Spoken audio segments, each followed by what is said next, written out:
تو ایسے لوگوں کو اللہ کے رسول صلی اللہ علیہ وسلم نصیحت فرماتے ہیں، او بھلے بندو حج کر لو، اس لیے کہ آئندہ سال کوئی پتہ نہیں کہ تم حج کر بھی سکو گے یا نہیں۔ اس لیے حج کرنے کی سعادت کا مزہ اس وقت زیادہ آتا ہے جب انسان ہمت والا ہو، طاقت والا ہو، جوان ہو۔ یہ واقعی صحیح بات ہے کہ انسان جب وہاں پہنچتا ہے تو اس کو وہ موسم یا وہ ماحول نہیں ملتا جو اس کو اپنے ارد گرد میں، دوسرے ملک میں یا اپنے ارد گرد میں ملتا ہے۔ ہمارے ہاں کم از کم یہ ہے کہ گھر میں ایک ٹھنڈا ماحول ہے، باہر نکلتے ہیں تو پارک ہیں، درخت ہیں، ان میں پھول ہیں، کچھ خوبصورتی ہے۔ لیکن انسان جب مکہ پہنچتا ہے تو وہاں کیا ہے؟ سوائے ان سنگلاخ پہاڑیوں کے جو برف کو جھیل جھیل کے کالی ہو چکی ہے، اور انہی میں ہی خانہ کعبہ ہے جہاں ایک درخت کا پتا نہیں اگتا، جہاں کوئی سایہ نہیں، جہاں کوئی باغات نہیں، جہاں کوئی کشش نہیں کہ ساحل سمندر ہو چلے وہاں جا کے ذرا تھوڑا سا انجوائے کر لیں گے، یا جہاں بڑی بڑی مارکیٹس ہوں، کوئی بڑے بڑے کھیلوں کا مرکز ہو، وہاں تو کچھ نہیں ہے سوائے بیت اللہ کے۔ ایک چھوٹا سا کمرہ ہے جو اللہ تعالیٰ کا گھر کہلاتا ہے، خانہ کعبہ، بس اس کی کشش ہے جو انسان کو وہاں لے جاتی ہے۔ اس لیے پہلی بات تو یہ ذہن میں رکھیے کہ حقیقت یہ ہے کہ جو مسلمان بھی وہاں پہنچتا ہے اس کی نیت یہی ہوتی ہے کہ میں نے بیت اللہ کا حج بیت اللہ کی زیارت کرنی ہے، اور وہ سارے ریچولز بجا لانے ہیں، مناسک جو شریعت نے حج کے ذریعے مجھ پر عائد کی ہے۔ یہ اس میں کوئی شک نہیں کہ ہر حاجی کی نیت یہی ہوتی ہے کہ میں جاؤں، بیت اللہ کی زیارت کروں، وہاں مناسک حج ادا کروں اور بس، اور دعائیں مانگوں۔ لیکن یہ سارے کام کرنے سے پہلے اللہ تعالیٰ کا ہم سے یہ مطالبہ ہے کہ وَلِلَّهِ، یہ سارے کام اللہ کے لیے ہونے چاہیے۔ ٹھیک ہے، آدمی جب گھر سے نکلتا ہے تو وہاں پہنچتا ہے، وہ سارے مناسک حج کے ادا کرتا ہے، یہ ٹھیک ہے، یہ نیت اللہ کے لیے ہے، مگر جب نکل رہا ہے تو اس وقت بھی ذرا اپنی نیتوں کو ٹٹول لے۔ وہ اس طرح ٹٹولے کہ میں حج کرنے تو جا رہا ہوں، کیا اس لیے تو نہیں جا رہا کہ میں اپنے آپ کو بعد میں حاجی کہوں، یا کوئی بڑا آدمی ہے تو وہ اپنے آپ کو الحاج کہنا شروع کر دے، یا میں جب واپس آؤں تو لوگ میرا استقبال جاتے وقت بھی اور آتے وقت بھی ہاروں کے ساتھ کریں، پھول میرے قدموں میں نچھاور کریں، اور لوگوں سے میں مبارکباد وصول کروں۔ یہ ایک چھوٹی سی بات ہے، یہاں پہ للہ کی بات آتی ہے، اللہ ہی کے لیے ہونا چاہیے، لوگوں کے لیے نہیں، اور اس لیے بھی نہیں کہ لوگ مجھے حاجی کہیں، یا اس لیے بھی نہیں کہ لوگ میرا استقبال کریں، اس لیے بھی نہ ہو۔ یہ لفظ وَلِلَّهِ عَلَى النَّاسِ، یہ اس پہ زور ہے۔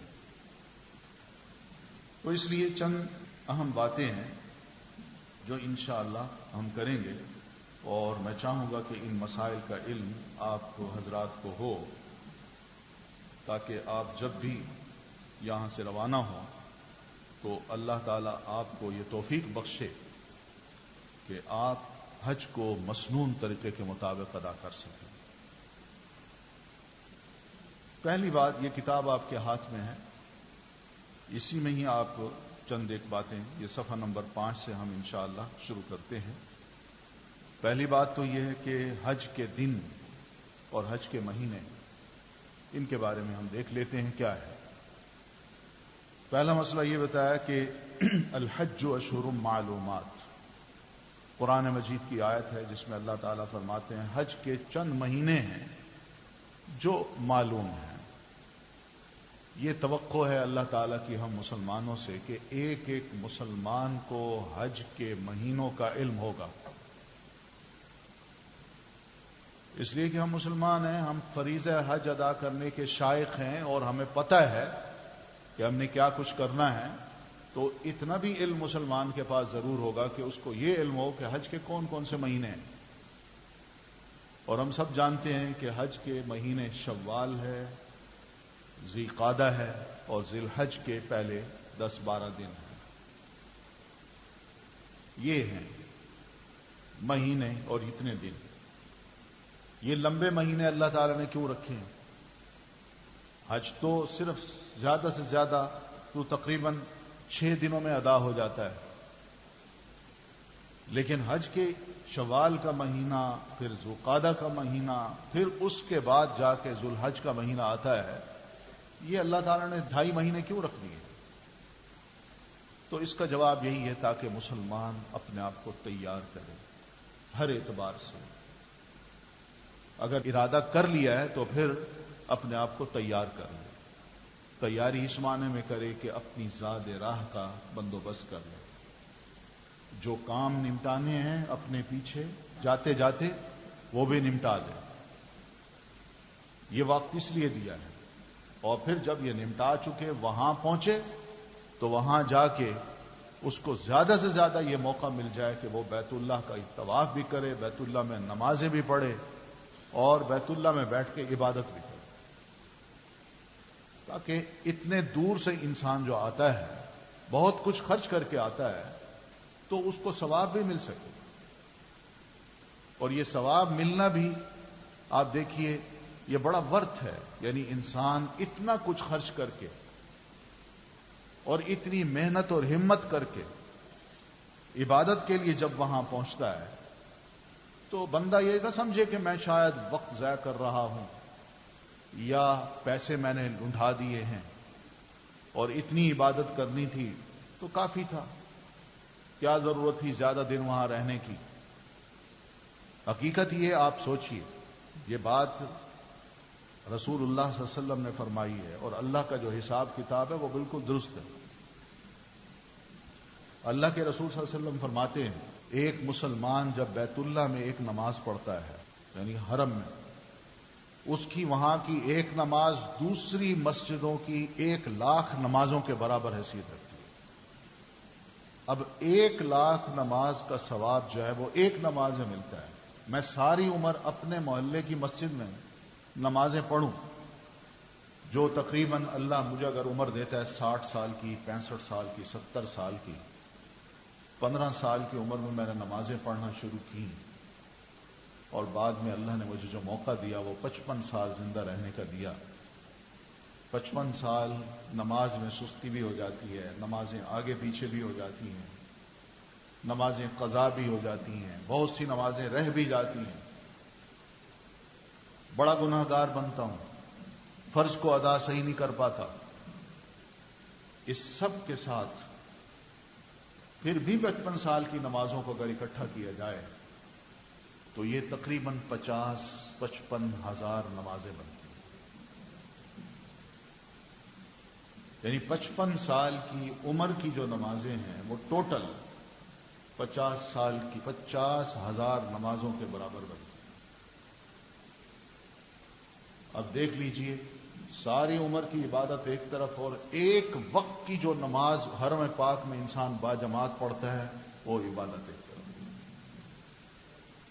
یہیں سے بندہ اندازہ کر لے کہ میں نے جو خرچ کیا ہے، جو اپنے آپ کو مشکل میں ڈالا ہے، جتنی قربانی دی ہے، اور میں یہاں پہنچا ہوں، ایک ایک نماز کا مجھے اللہ اگر اتنا ثواب دے رہا ہے تو یہ تو بہت بڑی کمائی ہے، یعنی بہت بڑی سعادت ہے، کمائی ہے جو اللہ تعالیٰ نے مجھے نصیب کی کہ میں یہاں آیا، توفیق بخشی کہ میں یہاں نمازیں پڑھوں۔ اس لیے بندہ یہ سوچ کے ضرور جائے کہ میں نے وہاں جا کے عبادت کرنی ہے، وہاں جا کے باجماعت نماز پڑھنی ہے، وہاں جا کے میں نے طواف بیت اللہ کرنا ہے، اور اسی دوران جو دعائیں ہوں گی انشاءاللہ اللہ سنے گا۔ اس امید کے ساتھ جائیے کہ میں جو دعا بھی کروں گا انشاءاللہ اللہ اس کو قبول کرے گا۔ میں جو دعا بھی کروں گا انشاءاللہ اللہ تعالیٰ اس کو قبول کرے گا۔ اور حقیقت یہ ہے کہ بیت اللہ میں انسان دعائیں مانگے اللہ تعالیٰ سے، اللہ تعالیٰ ضرور دیتا ہے، ضرور قبول کرتا ہے۔ تو پہلی بات تو ذہن میں یہ رکھیے کہ حج کے یہ 2.5 مہینے شوال، ذوالقعدہ اور ذی الحج نام کے جو مہینے ہیں یہ حج کے مہینے ہیں. انہی میں انسان نیت کر لے اور اپنے علاقے سے نکل کے مکہ مکرمہ پہنچنے کی کوشش کرے، اور جب وہاں پہنچے تو یہ جتنا بھی سارا وقت ہے اس کو یہ مت سمجھے کہ میرا ضائع جا رہا ہے، بلکہ وقت ہے، بہت مناسب ہے، بہت قیمتی ہے اور بہت بڑی اچیومنٹ ہے جو مسلمان کرے گا. پھر حج کے جو دن ہیں یہ بھی 6 کے قریب 6 ہیں، زیادہ سے زیادہ 8 تاریخ سے حج شروع ہوتا ہے، جبکہ ذی الحج کی 8ویں تاریخ ہو تو مکہ میں سب حاجی جو ہیں وہ احرام باندھ کے نکلتے ہیں اور سیدھے چلے جاتے ہیں مینا. اب 8 کے بعد 9، 10، 11، 12 اور 13 تاریخ، یہ 5، 12 کو بھی واپس آ سکتے ہیں، اگر ایک دن اور رہنا ہے تو 13 تاریخ کو بھی واپس آ سکتے ہیں. تو یہ 5 یا 6 دن جو ہیں یہ ساری کمائی ہے جو کہ انسان وہاں جا کے حج کے مناسک ادا کرتے دوران کرتا ہے. تو حج کی کچھ شرائط بھی ہیں، یہ بھی بڑی ضروری شرائط ہے، کیونکہ اس شرط کو پورا کیے بغیر اگر میں یہ حج کے لیے نکلتا ہوں تو یہ بھی ممکن ہے کہ میرا حج قبول نہ ہو اور ساری محنت اکارت جائے. اس لیے پہلی بات تو یہ سمجھائیے کہ جو بھی حج کرے وہ مسلمان ہو، غیر مسلم پر حج نہیں. اس کے لیے تو سب سے پہلے ضروری ہے کہ وہ کلمہ پڑھے اور پھر اس کے بعد اور جو چیزیں ہیں ان کو پورا کرتا جائے. پھر دوسری شرط یہ ہے کہ وہ مالدار ہو، یہ ہے صاحب استطاعت ہونا. یہ استطاعت جو ہے یعنی یہ اس طرح کی ہو کہ بندے کی اپنی صحت بھی اجازت دیتی ہو، بیمار نہ ہو کہ راستے میں بیمار ہو جائے اور بیٹھ جائے، جا ہی نہ سکے آگے. اور اگر ہلکی پھلکی بیماری ہے تو پھر اپنے ساتھ جیب میں سامان میں جو ضروری دوائیاں ہیں وہ رکھ لیں. اور استطاعت کا ایک مطلب یہ بھی ہے کہ آدمی کے پاس گھر سے نکل کے خانہ کعبہ پہنچنا، مناسک حج ادا کرنا، پھر وہاں سے واپس آنا، اس تمام کے اخراجات بھی اس کے پاس ہوں. استطاعت اس کو بھی کہتے ہیں کہ ان اخراجات کے علاوہ پیچھے جو فیملی کو چھوڑ کے جا رہا ہے، بیوی ہے، بچے ہیں، ان کا خرچہ بھی موجود ہے. یعنی ایسا نہ ہو کہ خود تو جیب میں ڈال کے چلا جائے اور پیچھے بچے بھوک کی وجہ سے بلکتے رہیں اور ان کے پاس کھانے پینے کو کچھ نہ ہو. یہ حق ہے جو شریعت نے کہا ہے کہ بندے کو اپنی بیوی کا اور بچوں کا حق بھی ادا کرنا ہے. تو اس لیے یہ سب چیزیں استطاعت میں آتی ہیں. تو مالدار ہونا اس اعتبار سے کہ سارا خرچہ آنے کا جانے کا پیچھے بیوی بچوں کا یہ سب موجود ہے. پھر یہ بھی ہے کہ بندہ آزاد ہے. قرآن مجید میں بھی بے شمار ایسے مسائل بتائے گئے کہ جس میں غلاموں کو آزاد کرنے پر مسلمانوں کو اکسایا گیا ہے. تو ایسے اگر کچھ غلام موجود ہیں تو ان پر حج فرض نہیں ہے، کیونکہ وہ اپنے آقا کی اجازت سے حج کر سکتا ہے، بغیر اس کی اجازت کے حج نہیں کر سکتا. لیکن ایک آزاد جو ہے وہ جب چاہے حج کر سکتا ہے، اس لیے کہ اس پر کوئی پابندی ایسی نہیں ہے. پھر حج کی شرطوں میں ایک شرط یہ ہے کہ عاقل یعنی عقل مند انسان ہو، مجنون نہ ہو، ہوش میں ہو، اس کو پتا ہو کہ میں کیا کرنے جا رہا ہوں. بالغ بھی انسان ہو، اس لیے کہ بالغ پر یہ فرض عائد ہوتا ہے نہ کہ نابالغ پر. لیکن اگر بچوں کو بھی والدین ساتھ لے جانا چاہتے ہیں، نابالغ بچے ہیں، تو ان کا حج کا ثواب جو ہے وہ والدین کو ضرور ملتا ہے. لیکن یہ نابالغ بچے جب حج کر لیں گے تو بالغ ہونے کے بعد اب ان پر شریعت کی طرف سے یہ پابندی بھی ہوتی ہے کہ بالغ ہونے کے بعد یہ بھی حج کریں. یہ نہیں ہے کہ نابالغی کا جو حج ہے جب یہ نابالغ تھے اس کا حج اب کافی ہو گیا، نہ، بلکہ جب بالغ ہو جائیں گے اس کے بعد بھی یہ حج کریں گے. وہ یہ مت سمجھے کہ بچہ تھا اس کو میں نے حج کرا دیا تھا، اب اس کو کیا ضرورت ہے، اب 20 سال کا ہو گیا ہے، نہ، اس نے حج کرنا ہے. پھر اسی طرح راستے کا پرامن ہونا بھی ضروری ہے، تب جا کے حج کیا جا سکتا ہے۔ پچھلے دور میں قافلے جاتے تھے، لوٹ مار کا اندیشہ ہوتا تھا، اور جنگل سے صحراؤں سے لوگ گزر رہے ہیں یہ قافلے، تو صحرا میں چھپے ہوئے ڈاکو تو وہ اٹیک کرتے تھے، تو اس وجہ سے کافی لوٹ بھی لیے جاتے تھے اور مر بھی جاتے تھے، مار بھی دیے جاتے تھے۔ تو اس لیے شرط رکھی گئی ہے کہ راستہ پرامن ہو، تاکہ حاجی آرام سے اچھی سوچ کے ساتھ بے خوف ہو کے اللہ کے گھر پہنچے، حکومت کی طرف سے رکاوٹ بھی نہ ہو، اس لیے کہ حکومت بعض اوقات کچھ پابندیاں لگا دیتی ہے۔ مثال کے طور پر یہ کہ جس شخص نے پہلے حج کیا ہوا ہے وہ اس سال نہ کرے، یعنی پچھلے سال اگر حج کیا تو وہ اس سال نہ کرے، تو ایسی صورت میں وہ نہ کرے، اس لیے کہ دوسروں کو موقع دیا جائے، یہ وجہ ہے۔ پھر اسی طرح عورتوں کے لیے مزید 2 شرائط ہیں۔ ایک شرط یہ ہے کہ وہ اکیلی حج نہیں کر سکتی جب تک کہ اس کے ساتھ اس کا محرم نہ ہو۔ محرم شوہر بھی ہو سکتا ہے، شوہر اگر مصروف ہے تو بھائی بھی ہو سکتا ہے، بھائی اگر مصروف ہے تو بیٹا بھی ہو سکتا ہے، والد بھی ہو سکتے ہیں، کوئی نہ کوئی بہرحال ضرور اس کے ساتھ ہونا چاہیے جو اس کا محرم ہو، بغیر محرم کے وہ حج ادا نہیں کر سکتے۔ امام شافعی رحمۃ اللہ علیہ نے یا ان کی فقہ میں اس بات کی اتنی اجازت ہے کہ اگر عورتوں کا ایک گروپ ہے، 9 10 15 20 25 خواتین ہیں جو ایک گروپ ہے، یہ حج کرنا چاہتا ہے، تو یہ گروپ جو ہے اس صورت میں حج کر سکتا ہے جبکہ راستہ پرامن ہو، اور ایسے گروپ کو اپنے ساتھ محرم رکھنے کی ضرورت نہیں ہے، وہ جا سکتی ہے۔ ان کی طرف سے اتنی اس فقہ میں اتنی اجازت ہے، لیکن یہ اجازت بھی فقہ کی کتابوں میں بے شک ہو، مگر سعودی گورنمنٹ بغیر محرم کے کسی عورت کو اجازت نہیں دیتی اور نہ ہی وہ سٹیمپ لگاتی ہے۔ پھر عورت حالت عدت میں نہ ہو، شوہر فوت ہو گیا ہے، 2 مہینے 2.5 مہینے 3 مہینے ہو گئے ہیں یا 4 مہینے بھی ہو گئے ہیں، لیکن ٹکٹ جو ہے 4 مہینے گزرنے کے بعد مل رہی ہے، سیٹ اس دن کی بک ہوتی ہے، جو 4 مہینے گزرنے کے بعد اگلا دن جو ہے اس دن سیٹ ملتی ہے، تو یہ حالت عدت ہے، اس میں مت نکلے۔ 4 مہینے 9 دن بھی گزر جاتے ہیں تو 9ویں دن بھی وہ نہیں جا سکتی، بلکہ 11ویں دن وہ گھر سے نکلے گی۔ اس لیے جو شریعت کا حکم ہے اس کی پابندی عورت کے لیے بڑا ضروری ہے۔ تو یہ چند ایک شرائط ہیں۔ پھر جب ہم حج کرتے ہیں تو اس حج کی کچھ قسمیں ہیں، نیت ڈیپینڈ کرتا ہے، نیت ہماری کیا ہے۔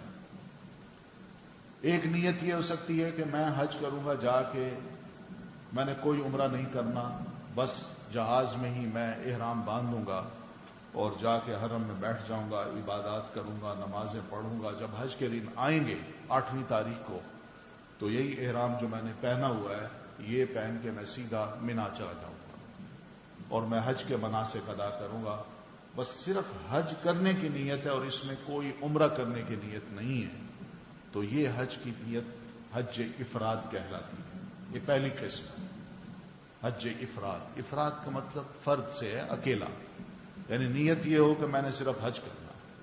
اور پھر دوسری نیت ہے حج قران کی۔ قران کا مطلب ہے ملانا، وہ اس طرح کہ حاجی اپنی نیت کو عمرہ اور حج دونوں سے ملا دیتا ہے۔ مثلا وہ یہ کہتا ہے کہ میں جاؤں گا جہاز سے ہی، جو احرام باندھوں گا میری نیت یہ ہوگی کہ پہلے جا کے میں نے عمرہ کرنا ہے اور عمرے کے بعد میں احرام نہیں کھولوں گا، اور یہ کنٹینیو رہے گا، جاری رہے گا، کب تک؟ جب 8ویں تاریخ آئے گی تو اسی احرام کے ساتھ میں مینا پہنچوں گا اور حج کے مناسک ادا کر کے اس کے بعد آخر میں احرام کھولوں گا۔ تو وہ کیا کرتا ہے حاجی؟ عمرہ اور حج دونوں کو ملا لیتا ہے کہ اس دوران میں نے احرام نہیں کھولنا، احرام ایک ہی رہے گا۔ تو یہ بھی بڑا مشکل کام ہے، لیکن ثواب الگ ہے۔ تو یہ نیت بھی حج قران کہلاتی ہے۔ ایک اور نیت ہے جس کو حج تمتع کہتے ہیں۔ تمتع اس کا مطلب ہے فائدہ اٹھانا. وہ فائدہ کیا ہے کہ انسان یہ نیت کرتا ہے کہ میں احرام باندھ رہا ہوں اور میقات کراس کر کے جب مکہ پہنچوں گا تو سب سے پہلے میں عمرہ کروں گا اور عمرہ کرنے کے بعد احرام میں اپنا کھول دوں گا اور اپنے آپ کو وہاں اس طرح رکھوں گا جیسے میں اپنے گھر میں رہتا ہوں. اور پھر اس کے بعد جب 8ویں تاریخ آئے گی تو اپنے گھر سے ہی اپنے ہوٹل سے ہی اپنا احرام باندھ کے میں مینا چلا جاؤں. تو یہ درمیان میں جو احرام کھولنے کا فائدہ ہوتا ہے اس وجہ سے اس کو حج تمتع کہتے ہیں. تو یہ 3 نیتیں ہیں. تینوں حج ویلڈ ہیں, تینوں حج کی نیتیں کی جا سکتی ہیں, مگر اللہ کے رسول صلی اللہ علیہ وسلم نے جو روایات جس کی تائید کرتی ہیں وہ یہ ہے کہ اللہ کے رسول صلی اللہ علیہ وسلم نے حج تمتع کیا ہے. آپ تشریف لے گئے, آپ نے عمرہ کیا, احرام کھول دیا, آپ کی ازواج مطہرات آپ کے ساتھ ہیں, اور پھر اس کے بعد جب 8ویں تاریخ آئی آپ نے پھر احرام باندھا اور آپ مینا تشریف لے گئے, حج کے تمام مناسک ادا کیے اور اس کے بعد احرام کھولا. تو یہ درمیان میں جو وقت ملتا ہے انسان کو آزاد ہونے کا اور اس میں بالکل وہ ایسے ہی رہتا ہے جیسے اپنے گھر میں رہتا ہے, تو اس کو کہتے ہیں حج تمتع. تو یہ نیتیں جو ہیں یہ کی جا سکتی ہیں. حج کے جو ارکان ہیں یہ بھی سمجھ لیجیے. رکن کہتے ہیں پلر کو, اور پلر پہ ہی عمارت کھڑی ہوتی ہے, اور یہ پلر اگر کوئی ایک نہ ہو تو یا تو دم آتا ہے یا حج ختم ہوتا ہے. یعنی حج کرنے کا ثواب نہیں ملتا, حج کو اس نے جاری رکھنا ہے, وہ کرتا رہے, اور لیکن اگلے سال اس نے پورا حج کرنا ہوگا پھر دوبارہ. وہ کیا ہے؟ پہلی بات ہے احرام کی, بغیر احرام باندھے میقات کو کراس نہ کرے. اگر اس نے کراس کر لیا ہے تو واپس پلٹے, میقات کو پھر کراس کر کے پھر واپس آئے اور احرام باندھ کے میقات کو کراس کرے. پھر دوسرا رکن ہے وقوف عرفہ. عرفات میں 9ویں تاریخ کو جب حاجی پہنچتا ہے تو اس کے لیے بڑا وقت ہوتا ہے, یعنی فجر کے وقت وہ پہنچتا ہے اور مغرب سورج غروب ہونے تک وہاں رہتا ہے. یہ ٹائم ہے فجر سے لے کر مغرب غروب ہونے تک, سورج کے غروب ہونے تک کا جو لمبا ٹائم ہے, اس میں کسی بھی لمحے تھوڑی دیر کے لیے کھڑا ہو جاتا ہے اور قبلہ کی طرف رک کر کے دعائیں کرتا ہے, تھوڑی دیر کے لیے بے شک کرتا ہے, تو یہ اس کا وقوف ہو گیا. اور یہ وقوف اتنا اہم ہے کہ اللہ کے رسول فرماتے ہیں پورے حج کی جو روح ہے, یا پورا حج سمجھ لیجئے الحج عرفہ. حج نام ہی عرفہ کے میدان میں, عرفات کے میدان میں کھڑے ہونے کا ہے. تو وہاں انسان کھڑا ہوتا ہے, تھوڑی دیر کے لیے بھی دعا کرتا ہے, بس یہ اہم رکن اس کا ادا ہوتا ہے.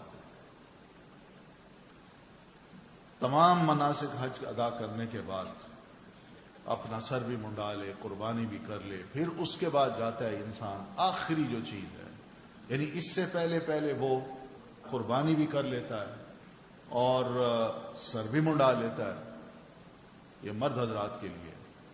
پھر اس کے بعد وہ احرام اتار دیتا ہے. اس کو کہتے ہیں تحلل اول. تحلل اول سے مراد یہ کہ پہلا یہ مرحلہ ہے جس میں انسان حلال ہو رہا ہے. حلال کا مطلب یہ کہ احرام اب کھول رہا ہے, اپنے لیے وہ چیزیں جائز کر رہا ہے جو احرام کی حالت میں ناجائز ہوتی ہیں.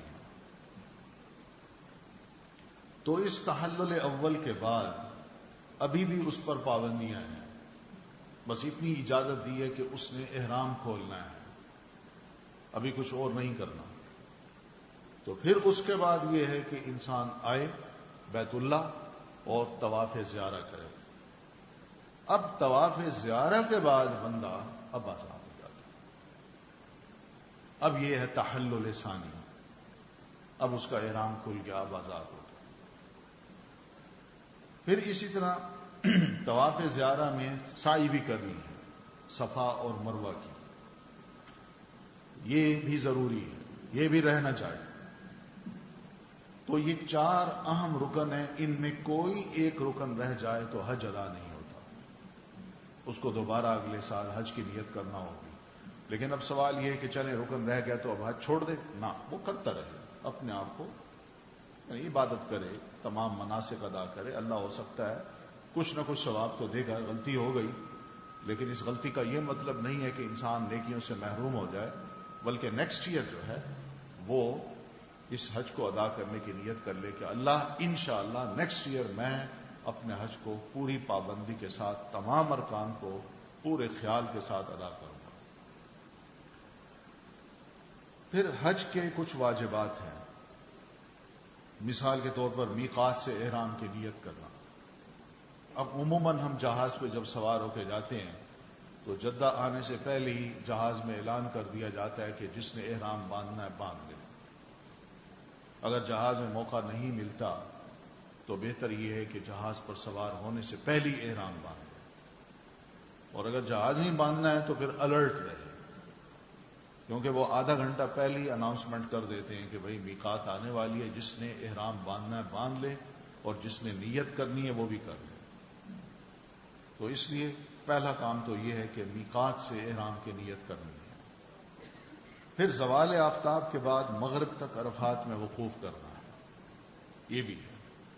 جو ہی سورج جھکتا ہے مغرب کی طرف تو یہ زوال شروع ہو جاتا ہے۔ اس وقت سے لے کر مغرب کے شروع ہونے تک، یعنی سورج کے غروب ہونے تک کا جو وقفہ ہے، یہ سب وقوف عرفات کے لیے۔ اور وقوف عرفات کا مطلب یہ کہ عرفات کے کسی بھی جگہ، میدان میں کسی بھی جگہ، چاہے خیمے کے اندر ہو، خیمے کے باہر ہو، یا کوئی دیوار ہے اس کی اوٹ میں ہو، کہیں بھی کھڑا ہو کے قبلہ کی طرف رخ کر کے آدمی کھڑا ہو کے دعائیں مانگے۔ یہ دعائیں مانگنا جو ہے یہ اصل چیز ہے، یہ بہت اہم چیز ہے۔ اس کے بارے میں حدیث میں یہ آتا ہے کہ اللہ کے رسول صلی اللہ علیہ وسلم فرماتے ہیں کہ حاجی جب میدان عرفات میں وقوف کرتا ہے تو اس وقت شیطان کی یہ حالت ہوتی ہے کہ وہ مٹی اٹھا کے اپنے سر پہ ڈالتا ہے اور ہائے وائے کرتا ہے، کہتا ہے یہ جو لوگ کھڑے ہیں نا میدان میں نے ان پر بڑی محنت کی ہے، بڑی محنت کی تھی، ان سے بڑے غلط کام کروائے تھے، بہت گناہ کروائے تھے، لیکن یہ یہاں آ کے آج اپنے سارے گناہ معاف کرا چکا ہے، اس لیے مجھے افسوس ہے اس بات کا۔ یہ نبی علیہ الصلوۃ والتسلیم کا ارشاد ہے۔ اس لیے اس موقع کو ہم نے جانے نہیں دینا۔ حدیث میں یہ بھی آتا ہے، اللہ کے رسول صلی اللہ علیہ وسلم فرماتے ہیں میدان عرفات میں جب لوگ اکٹھے ہوتے ہیں، وقوف کر رہے ہوتے ہیں، تو اوپر اللہ تعالیٰ بھی اس سارے منظر کو دیکھ رہا ہوتا ہے اور اسے پتہ ہے بندے کون ہیں، کیا کرنے آئے ہیں، لیکن بندوں کی اس حیثیت کو اور ان کے اس مقام کو فرشتوں میں اللہ تعالیٰ یوں متعارف کراتا ہے۔ فرشتوں سے اللہ پوچھتا ہے یہ کون ہے؟ وہ عرض کرتے ہیں اللہ یہ حاجی ہے۔ یہ کیا کرنے آئے ہیں؟ کہ اللہ اس میدان میں اکٹھے ہوئے ہیں اور تجھ سے دعا کرنا چاہتے ہیں، تجھ سے مانگنا چاہتے ہیں کہ اللہ تو ہمارے گناہ معاف کر دے۔ تو اللہ تعالیٰ فرماتے ہیں اچھا چلو ٹھیک ہے، فرشتوں تم گواہ رہو، جتنے بھی حاجی اس میدان میں کھڑے ہیں میں ان سب کے گناہ معاف کرتا ہوں۔ تو اس وجہ سے یہ بہت بڑا کام ہے، بہت بڑا کام ہے۔ تو یہ وقوف جو ہے یہ کرنے کا بڑا ثواب ہے۔ بعض اسلاف میں تو یہ بات ملتی ہے کہ وہ اتنا لمبا وقوف کرتے تھے، اتنی لمبی دعائیں کریں، تو بات یہ بھی ہے نا ہمیں دعائیں مانگنا نہیں آتا، جس کو کہتے ہیں نا صحیح منگتا، ہم منگتے نہیں ہیں، ہمیں مانگنے نہیں آتا، ہمیں پتہ نہیں ہے ہم نے دعائیں کیا کرنی ہے۔ کچھ مانگنا، انسان فقیر ہو، محتاج ہو، اس کو پتہ ہو کہ دکھ، بھوک، افلاس، مشکلات وہ کیا کیا ہیں، تو وہ اپنی ان تمام مشکلات کو اور دکھوں کو اپنے ذہن میں رکھ کے ایک امیر کے سامنے روتا ہے اور کہتا ہے مجھے کچھ دو، خدا کے لیے مجھے دو کچھ، میرے بچے بھوکے ہیں، بیمار ہیں، اور فلاں بیمار ہے، اس کا میں علاج کرانے جاتا ہوں، ساری دولت میری لگ گئی ہے مگر میرے پاس سرمایہ نہیں ہے، مر جائے گا بچہ، پلیز میرے ساتھ تعاون کرو۔ کس طرح انسان اپنا دکھڑا دوسرے کے آگے پیش کرتا ہے، مگر حقیقت یہ ہے کہ ہم اپنے دکھڑوں کو رب کے آگے پیش کرنا نہیں جانتے. ہم صرف چھوٹی سی دعا مانگتے ہیں کہ اللہ دنیا میں مجھے پرسکون رکھ، دنیا میں مجھے یہ دے دے، میری یہ خواہش ہے مجھے یہ مل جائے، میری یہ خواہش ہے میری اچھی جگہ شادی ہو جائے، میری یہ خواہش ہے میری اچھی جاب ہو جائے، میری اچھی خواہش ہے میری ترقی ہو جائے، میرے کاروبار میں برکت. زیادہ سے زیادہ دنیاوی دعائیں ہوتی ہیں، مگر جو آخرت کی دعائیں ہیں جس کو حسنہ کہتے ہیں، حسنہ، بہت کم لوگ ہیں جو ایسی دعاؤں کو یاد رکھتے ہیں، یہ جانتے ہیں. نبی علیہ الصلوۃ والتسلیم نے جب وقوف کیا تھا تو صحابہ کرام میں جابر رضی اللہ تعالیٰ عنہ نبی علیہ الصلوۃ والتسلیم کے وقوف کی پوری ایک لائیو سٹوری بیان کرتے ہیں کہ آپ صلی اللہ علیہ وسلم نے کس طرح حج سٹارٹ کیا اور کس طرح یہ ختم ہوا. بہت سے اور صحابہ بھی اس کو بیان کرتے ہیں جن کو موقع ملا آپ کے ساتھ رہنے کا، تھوڑے لمحے کے لیے آپ کو دیکھنے کا کہ آپ کس طرح یہ ریچولز ادا کر رہے ہیں.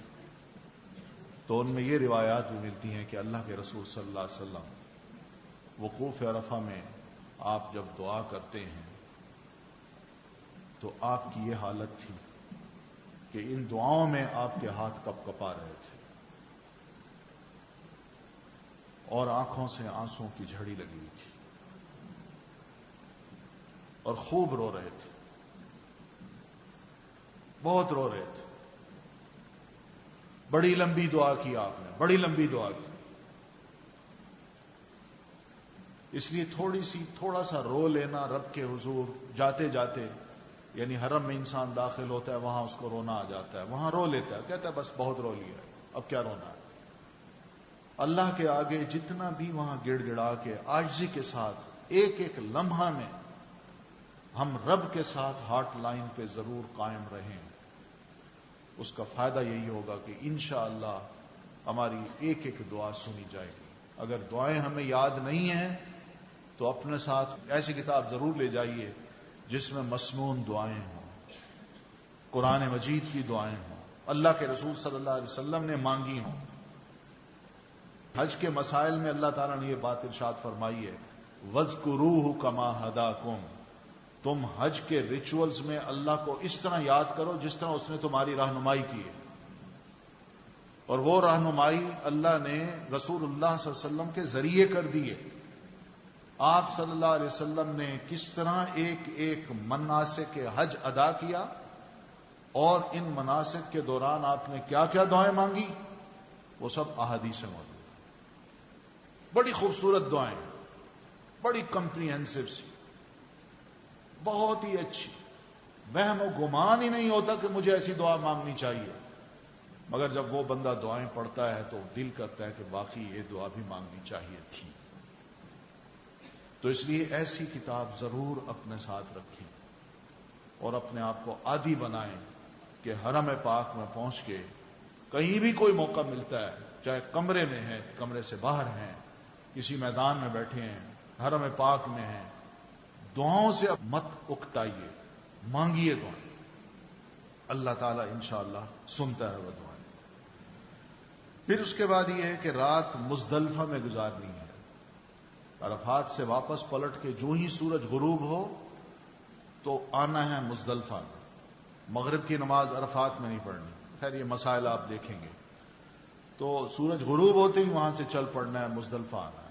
اور جب بھی مزدلفہ پہنچے، چاہے آدھی رات گزر جائے، چاہے رات کا تھوڑا حصہ باقی ہو، مزدلفہ جو ہی پہنچیں تو وہاں پہنچ کے ہم نے مغرب اور عشاء کی نماز اکٹھی پڑھنی ہے. پہلے مغرب پڑھ لینی ہے، پھر عشاء کی پڑھنی ہے، اور عشاء کی نماز بھی قصر کرنی ہے. یہ پڑھ کے پھر رات کا جو باقی حصہ ہے وہاں لیٹ کے آرام کر کے ہم نے گزارنا ہے تاکہ تھوڑا سا ریسٹ مل جائے. آگے جو وقت آ رہا ہے وہ بھی ذرا تھوڑا سا محنت کا ہے. اس لیے اللہ تعالیٰ نے کنٹینیوسلی مسلسل ہمیں یہ نہیں کہا کہ بس دوڑ لگی رہے، بھاگتے رہو، ذکر اذکار کرتے رہو، کہیں چین نہ تمہیں نصیب نہ ہو، نہ، ایسا نہیں. اس لیے وہاں کھلا میدان ہے، کھلے میدان میں کہیں بھی جہاں چادر بچھ سکتی ہے بچھا دیجئے، بیٹھ جائیے، دعائیں بھی کیجئے، تھوڑا سا سستا بھی لیجئے، لیٹ بھی جائیے، آنکھ بھی لگ جائے تو کوئی حرج نہیں، لیکن فجر کی نماز با جماعت پڑھنا ہے۔ پھر فجر کی نماز کے بعد مزدلفہ میں ایک مشعر الحرام نام کی جگہ، ایک پہاڑی ہے، وہاں آنا ہے، وہاں کھڑے ہو کے رب کے حضور دعائیں کریں۔ اور ایسے وقت کی جو دعا ہے اللہ تعالیٰ نے قرآن مجید میں بیان کی ہے کہ ایسے موقعوں پر دعائیں مانگنے والے دو قسم کے لوگ ہوتے ہیں۔ کچھ لوگ ایسے ہیں، منہم من یقول ربنا آتنا فی الدنیا وما لہم فی الآخرۃ من خلاق، وہ صرف دنیا کی دعا کرتے ہیں، اور دنیا کی دعائیں یہی ہیں جو انسان کے دل میں خواہشات ہوتی ہیں کہ میں نے یہ دعائیں مانگی کہ اللہ مجھے ترقی دے دے، اللہ میرے کاروبار میں برکت ڈال، اللہ میری اولاد کے یہ مسائل حل کر، بس۔ لیکن اس کی دعاؤں میں ما لہو فی الآخرۃ من خلاق، آخرت کا کوئی حصہ ہی نہیں ہوتا، وہ درست نہیں۔ ومنہم، اور ان حاجیوں میں کچھ حاجی ایسے بھی ہوتے ہیں، من یقول ربنا آتنا فی الدنیا حسنہ وفی الآخرۃ حسنہ وقنا عذاب النار، کہ اللہ دنیا میں بھی ہمیں حسنہ عطا کر۔ حسنہ کس کو کہتے ہیں؟ یعنی ہر وہ عمل جو اخلاص پر مبنی ہو اور عین شریعت کے مطابق ہو اور رب کے حضور وہ قبولیت کا درجہ پا لے، یہ حسنہ ہے۔ یعنی دنیا میں ہم کام تو کرتے ہیں، بحیثیت ایک مسلمان کے ہم سے بڑی غلطیاں ہو سکتی ہیں، کوئی نیکی کرے تو اس میں بھی دکھاوا ہو سکتا ہے، تو اس لیے اللہ تجھ سے یہ چاہتے ہیں دنیا میں بھی ہمارا ہر عمل حسنہ کا درجہ اختیار کر لے، اور آخرت میں بھی تو ہمیں حسنہ عطا کر، یعنی اخلاص پر مبنی جو کام کیا ہے اس کا بہترین نتیجہ، اس کا بہترین ریوارڈ اللہ تو ہمیں قیامت کے روز بھی عطا کر۔ اور دوسری بات یہ کہ وقنا عذاب النار، دوزخ کے عذاب سے بھی ہمیں بچا۔ یہ دعا ہے، بڑی جامع دعا ہے جو قرآن مجید میں اللہ تعالیٰ نے ارشاد فرمائی ہے، اور حاجیوں کو تاکید کی ہے کہ اس دعا کو مت بھولیں، صرف دنیا نہ مانگیں، آخرت کو بھی یاد کریں، اور آخرت میں ایک جنت اور دوزخ بھی ہے، دوزخ سے بھی پناہ مانگیں۔ پھر اس کے بعد یہ ہے کہ رات مزدلفہ میں گزارنا یہ بھی حج کا واجب ہے۔ پھر اس کے ساتھ ساتھ حاجی جب حج کر بیٹھے تو دو قسم کے مسئلے ہیں جو قرآن مجید نے بیان کیے ہیں کہ حاجی یا تو پھر اپنے سر کے بال کٹوا لے، جس کو تقصیر کہتے ہیں، جس کو ہم آج کل کہتے ہیں مشین پھروا لے، یہ تقصیر ہوتی ہے، اور دوسرا ہے تحلیق، کہ آدمی اپنے سر کو شیو کرا لے، یہ مردوں کے لیے۔ عورتیں جو ہے نا وہ بال انگلی کے برابر اپنے بالوں کی جو لٹیں ہیں وہ آخر میں سے ایک انگلی کے برابر لٹ جو ہے نا کچھ لٹیں کاٹ لیں، بس یہ عورتوں کے لیے ہے۔ لیکن مرد حضرات کے لیے یہ ہے کہ وہ یا تو تقصیر کرائیں یا تحلیق کرائیں، قرآن مجید نے یہ بتایا، مگر اللہ کے رسول صلی اللہ علیہ وسلم نے ارشاد فرمایا ہے جو تقصیر کراتا ہے اس کا ایک ثواب، جو تحلیق کراتا ہے اس کے لیے ڈبل ثواب، میری اس کے لیے دعا ہے۔ تو یہ بھی ذہن میں رکھنی چاہیے بات۔ پھر ایام تشریق آتے ہیں، تشریق کہتے ہیں چمکنے کو، روشنی کو، کیونکہ ان راتوں میں چاند زیادہ روشن ہوتا ہے، 11، 12 اور 13، یہ جو تاریخیں ہیں ان میں چاند بہت روشن ہوتا ہے اور اس کی روشنی ہر طرف پھیلی ہوتی ہے، تو اس لیے اس کی مناسبت سے جو دن آتے ہیں اگلے، ان دنوں کو ایام التشریق کہہ دیا جاتا ہے۔ تو یہ 11، 12 اور 13 تاریخ کے جو دن ہیں، ان دنوں کو کیا کرنا ہے، ان کی خاص طور پر جو راتیں ہیں وہ مینا میں گزارنا۔ دن بے شک انسان جاتا ہے، جمرے کرتا ہے، پھر حرم میں جاتا ہے، وہاں طواف کرتا ہے، وہاں بیٹھ کے تھوڑی سی عبادت کرتا ہے، کوئی حرج نہیں، انسان چلا جائے، دن کو باہر چلا جائے، لیکن رات وہاں گزارنی ہے مینا میں، یہ ضروری ہے، رات مس نہ ہو۔ پھر اس کے بعد جمرات کو کنکریاں مارنا ہے، یہ بھی واجب ہے، پہلا جمرہ، دوسرا، تیسرا، اس کے مسائل ابھی آئیں گے۔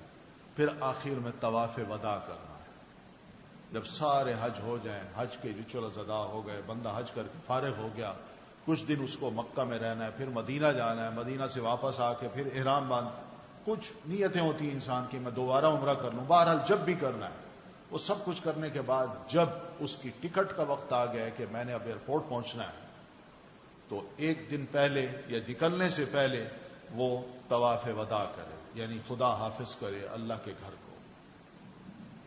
تو یہ طواف وداع ہوتا ہے. اس کے بعد پھر وہ نکلے، ٹیکسی میں بیٹھے، جدہ آ جائے ایئرپورٹ اور واپس آ جائے. تو یہ جو واجبات ہیں، ان میں سے اگر کوئی واجب رہ جائے یا اس میں کسی قسم کی کوئی غلطی ہو جائے اور اس کو لوٹانا ممکن نہ ہو، اس لیے کہ وقت ہی نہیں ہے یا مشکل ہے، تو ایسی صورت میں وہ دم یا فدیہ دے سکتا ہے. دم کا مطلب یہ کہ قربانی وہیں کروا لے، یا فدیہ یہی ہے کہ اسی دم قربانی کی جو قیمت ہے وہ اللہ کی راہ میں خرچ کر دے. حاجی جب نکلتا ہے اپنے گھر سے تو اس کے لیے چند اہم ہدایات ہیں جو اس کتاب میں لکھی گئی ہیں. پہلی بات یہ کہ اپنی نیت اللہ رب العالمین کے لیے خالص کر لے. قرض اگر ذمہ ہو تو اس کو ادا کر دے، یہ ضروری ہے، اس لیے کہ جب تک قرض ادا نہیں ہوتا اس پر حج واجب نہیں ہے، فرض نہیں ہے. پہلے فرض یہی ہے کہ وہ قرض ادا کرے. تو اگر قسطوں میں وہ قرض ادا کر رہا ہے تو ٹھیک ہے، اور اس کے پاس پھر بھی اتنی سخت ہے کہ وہ جا سکتا ہے تو ٹھیک ہے، پھر چلا جائے. لیکن نہ قرض ادا کر رہا ہے اور جو مانگنے والا ہے وہ مانگتا ہے اور یہ دے بھی سکتا ہے مگر نہیں دے رہا، میں کہتا ہے میں حج کروں گا، تو ایسی صورت میں اس کے لیے پہلی فرض یہی ہے کہ وہ اپنا قرض ادا کرے. پھر یہ ہے کہ کوئی اگر خاص کوئی کام ہے، خاص باتیں ہیں، مثال کے طور پر بینک میں کچھ پیسے پڑے ہیں، سونا پڑا ہے، اسی طرح کچھ جائیداد ہے، وہ سب پڑی ہے، حاجی جا رہا ہے، اس کو یہ خیال آتا ہے پتہ نہیں میں زندہ واپس آتا ہوں کہ نہیں آتا، کیونکہ پتہ نہیں ہوتا نا، انسان کا کوئی پتہ نہیں، سفر میں جاتا ہے کوئی پتہ نہیں واپس آتا بھی ہے کہ. تو ایسی صورت میں اس کو کچھ وصیتیں کر لینی چاہیے یا لکھ لینی چاہیے کہ بیٹا یہ پیسہ ہے بینک میں اتنا پڑا ہے، خدا نخواستہ اگر مجھے کچھ ہو جائے تو یہ پیسہ آپس میں یوں تقسیم کر لینا شریعت کے مطابق، یہ پراپرٹی ہے اس کو بھی تقسیم کر دینا، یہ چیز ہے اس کو یوں تقسیم کر، یہ فلاں کو دے دینا. یہ وصیتیں ضرور کر کے انسان لکھ کے اپنی اولاد میں کسی جو بڑا سمجھدار ہے اس کو وہ دے گا کہ بیٹا یہ اپنے پاس رکھو. کیونکہ یہ چیزیں جب ذہن میں ہوگی نا تو انسان کو آخرت بھی یاد آئے گی، کچھ خیال بھی آئے گا کہ واقعی بھائی میں اب جا رہا ہوں، پتہ نہیں اللہ سے مانگ تو لوں کچھ، ورنہ یہ چیزیں ذہن میں نہ ہو تو کہتے ہیں بس میں کل آ رہا ہوں، کیا ضرورت ہے لکھنے کی، اور وہ کل نہیں آ پاتا، لکھتا بھی نہیں ہے، تو اس کا نتیجہ یہ ہوتا ہے کہ اولاد میں مقدمے بازی شروع ہو جاتی ہے، وہ آپس میں لڑتے ہیں، بھائی جو تھے آپس میں وہ دشمن بن جاتے ہیں. تو اس لیے یہ چیزیں بڑی ضروری ہیں، انسان کو موت بھی یاد دلاتے ہیں اور پھر اس کے ساتھ ساتھ آخرت بھی، اور یہ بھی یاد دلاتے ہیں کہ بھئی یہاں ہمیشہ نہیں رہنا، عارضی زندگی. پھر اس کے بعد یہ بھی ہے کہ مصارف حج جو ہیں، یعنی حج میں جو کچھ بھی میں خرچہ کرنا جا رہا ہوں، یہ یقین کر لیں یا جائزہ لے لیں کہ کیا یہ حلال رقم ہے یا خدا نخواستہ حرام تو اس میں شامل نہیں ہے، کوئی لوٹا ہوا مال تو نہیں ہے، جھوٹ سے کمایا ہوا مال تو نہیں ہے. یہ ذرا تھوڑا سا اس کو حلال کر کے انسان نکلے، اس کے بغیر نہ نکلے. اس لیے کہ حدیث میں یہ آتا ہے کہ ایک حاجی ہے جو دور دراز سے، کوئی بھی بندہ وہ دور دراز سے سفر کر کے پیدل چل کے نکلتا ہے، آتا ہے حرم پاک میں، اور اس کی حالت یہ کہ اس کے بال گرد سے اٹے ہوئے ہیں، پسینے سے شرابور ہے، کپڑے بڑے میلے مٹی والے، حالت اس کی بڑی خستہ، مگر وہ جب خانہ کعبہ میں آتا ہے اور آ کے اللہ سے دعا کرتا ہے، کہتا ہے اللہ اللہ مجھے معاف کر، اللہ مجھے معاف کر، تو وہ ادھر رو رہا ہوتا ہے اور اللہ اس کی حالت بھی دیکھ رہا ہوتا ہے، مگر اس کے کام جو ہیں اس کو بھی اللہ دیکھ رہا ہوتا ہے.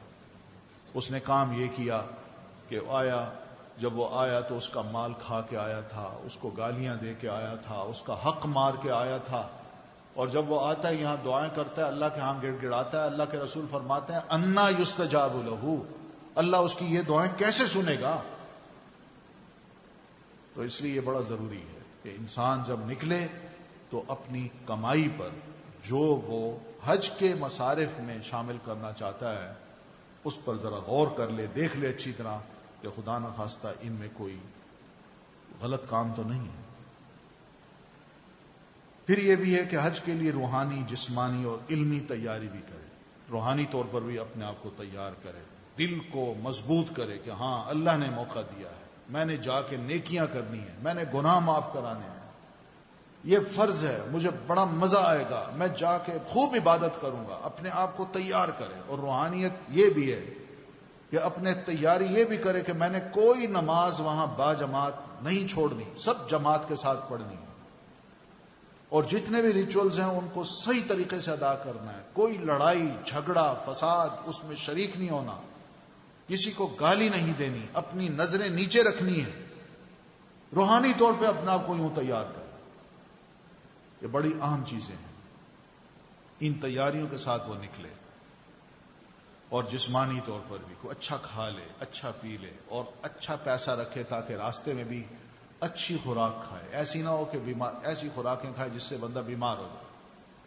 کوشش یہ کرے، کوئی نہیں، جہاں 10 ریال لگتے ہیں وہاں 15 یا 20 ریال لگا لے، لیکن اچھا خوراک کھائے گا، اچھا بدن بنے گا، عبادت کرنے میں مزہ آئے گا، ورنہ طبیعت سست پڑ جائے گی، عبادت کرنے میں مزہ نہیں آئے گا۔ آدمی یہ محسوس کرتا ہے میں بیمار ہوں، زیادہ تھک گیا ہوں، میں نہیں جا سکتا، میں یہیں پڑھ لیتا ہوں، بہت بڑی محرومی ہوتی ہے۔ اس لیے یہ چیزیں خاص طور پر کوشش یہ کیجیے کہ وہاں جا کے اچھی سے اچھی خوراک کھائیے۔